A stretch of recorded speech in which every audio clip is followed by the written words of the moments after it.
Catus Maximus here. This time with an old Mac Tools. This happens to be an S83B 7/8 suspension adjustment wrench. So kind of used for adjusting the cam bolts on suspension. Have fallen out of favor. People just use half-inch drive breaker bars. But Mac, part of the thing about Mac, and I've been learning that more recently, is that they've tried to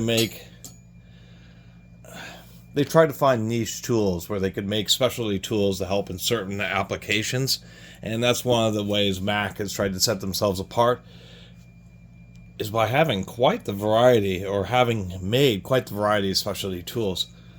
Like this S83B. This happens to be 7/8, which is a 22 millimeter, pretty common size. Actually, I know Mitsubishi's use 22 millimeter heads on the suspension cam bolts.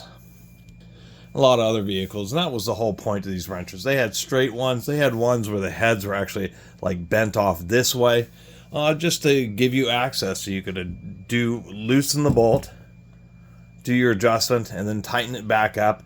And it just gave you a lot of reach, so you could manipulate the wheel and then be able to reach and work with the suspension alignment bolt. And I mean, these are pretty big. You need a pretty big breaker bar. If we just go, tool manufacturers, when they measure lengths, they actually go to the end of the buckle. If we do that, this thing's 22 inches, or about 21 and a half to the center of the eye.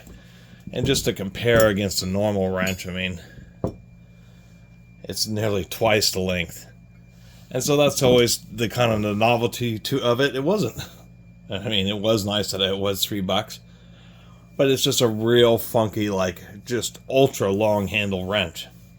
This is a classic, so this doesn't have flank drive. And it really, if you're using a 22-inch wrench on a 7/8 bolt, if it's a real high-grade bolt, then you'll get away with breaking it. On a lower-grade bolt, then, yeah, you are risking some stripping, but of course it was meant to just torque and loosen, alignment bolts, not for breaking track bolts on bulldozers. I mean, that being said, they did put quite a bit of material on this eye. The eye is definitely not something that's going to break. So there were a few of these. I think there were some 3/4-inch ones. I'm not entirely sure the exact variety. It's kind of hard when actually, that's an understatement. It can be very difficult, because once a tool manufacturer in general, whether it's power tools or hand tools, once they stop making a product, it's like so many times it just disappears. Like they have never made it. Sometimes it's very difficult to find any idea of, like in the case of this Mac, exactly how many different sizes and styles of these kind of wrenches that they had made. I've seen like 3-piece sets, and that's about as much of I've seen, but I've seen other, like the ones that are angled over sideways, I should say. I've seen those individually, so I know there's been a few of these made over the years. But anyway, ran into the 7/8. It is nice that it crosses over. So this thing will certainly come in handy one of these days.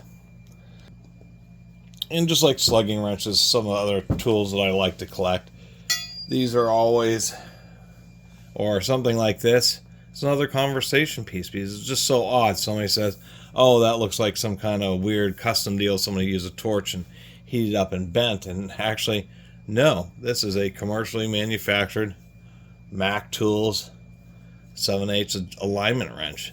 And people just get blown away when you have a 22-inch long wrench.